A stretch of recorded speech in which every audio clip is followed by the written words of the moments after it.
皆さんこんにちは。リトルビーガーデンのみーこです。先週は暖かい日が続き、かりんちょさんもお散歩でルンルンしてたんですが、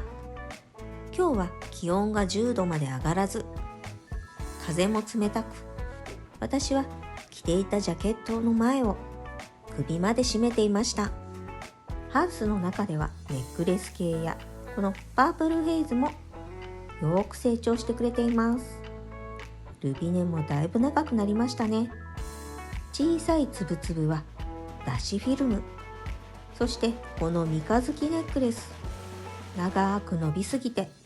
今では床まで届いています。ちなみにハウス内の気温は4時頃で19度もありました。今日は雨が降ったり止んだりして気温もそこまで上がっていないんですが、ハウスの中はぬくぬくです。ブラックネイルにも小株がついていました。そしてレッドベリー、ツヤツヤでとっても可愛いです。ドドランタリスも安定の可愛さです。スイートプリンセスも葉が綺麗になりました。その隣はナナシさん。シャーロットローズも葉がむっちりしています。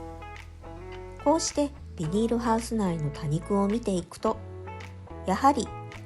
ベランダの多肉より紅葉はあまり進んでいない様子です。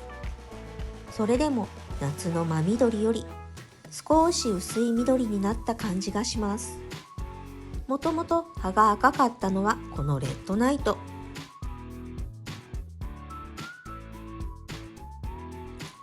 そして名前がとっても可愛いこのミス・フォーチューン。増やしたいんですがなかなか大きくなってくれなくって、それでも最近やっと株が一回り大きくなってくれた気がします。そして私が好きなフリルエケのこのサフラン。このサフランも夏冬あまり変化のない多肉です。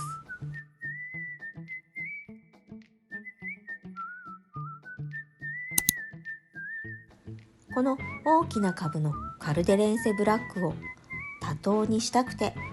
成長点をナイフで切り落としたんですが、その後の様子はというと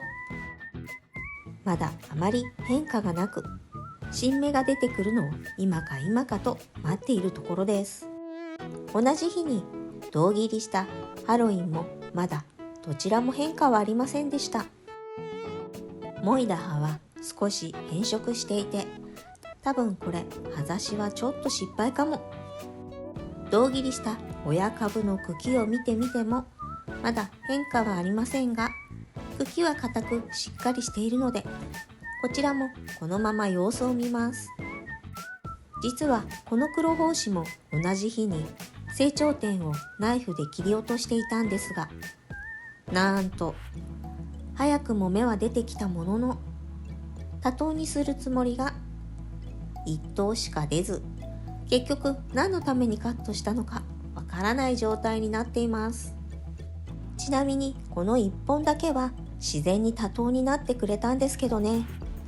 こうなるはずだったのにちょっと残念です。そしてこのお気に入りのリメカンの多肉たちも元気に成長中です。ルビーネックレスはカットすると本当にモリモリになりますよね。カットして増やすのをおすすめします。そしてほんのりとピンクに紅葉しているこのピーチプリでもカットすればするだけまた増えてくれるんですよね。先日植え替えしたドドランタリスもいい感じです。ビニールハウス内は暖かいのでビアホップも元気です。それでも来週来る寒波には備えが必要ですね。ちなみにこのビニールハウスは家の前の軒下に設置していて、オーニングがかかるようになっています。風が強くなければそのオーニングをすべて下まで巻き下ろして防寒対策する予定です。それでもまだ心配な時はプチプチのビニールシートや不織布などを多肉の上に直接かけて、さらに傍観していこうと思っているところです。そういえば夏にお迎えしたこのダドレア・ブリトニーですが、夏の暑さに弱いのを知らずにお迎えしてしまい、何株かダメにしてしまったんですよね。今でもその時の後遺症を引きずっているのか、まだ根付いていない株もあります。そしてブリトニー同様、このホワイトグリーニーも夏前にはもりもり茂っていたのに、今ではこんなに貧相になっています。また春に成長してくれるといいんですけどね。そしてこのいびつな形のオブツーサ、実は去年の夏2週間ほど留守にしていた間にカーテンを閉めたままの部屋の中で徒長していたんです。それでも少し形が戻ってきている苗もあるので一安心です。今日はイベント用のリメ缶作りもしていました。まずは下地剤を空き缶に塗り、リメ缶作りで今一番気に入っている黒をペイントしました。その上から白で文字をステンシルしています。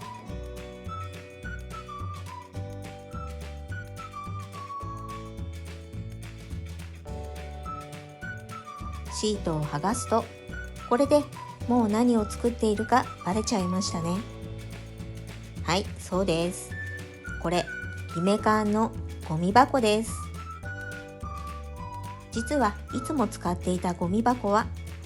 小さな段ボールに袋を入れた簡易的なものだったんですが、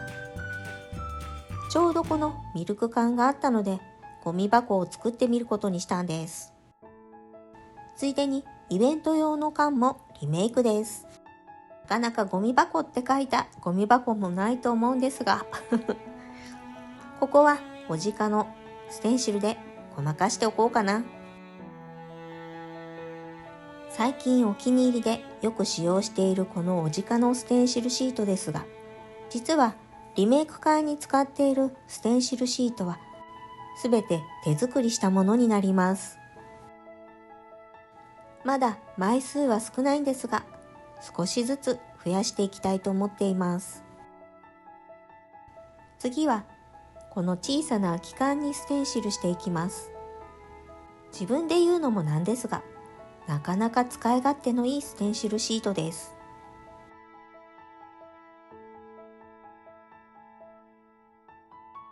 少しぐらいはみ出ていても気にしません。かえってはみ出ていたり汚れていると、それがいいアクセントになるんです。オンリーワンの味のある作品といった感じでしょうか。オープンの文字をステンシルした後は、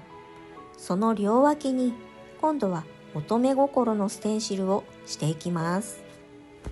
この乙女心、ステンシルでも可愛いんですよね。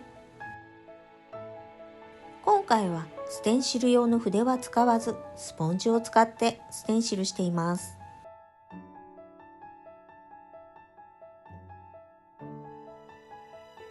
気になる仕上がりはこんな感じになりました。ミルク缶には蓋がついていたので、ゴミ箱の蓋にもオープンの文字をステンシルしておきます。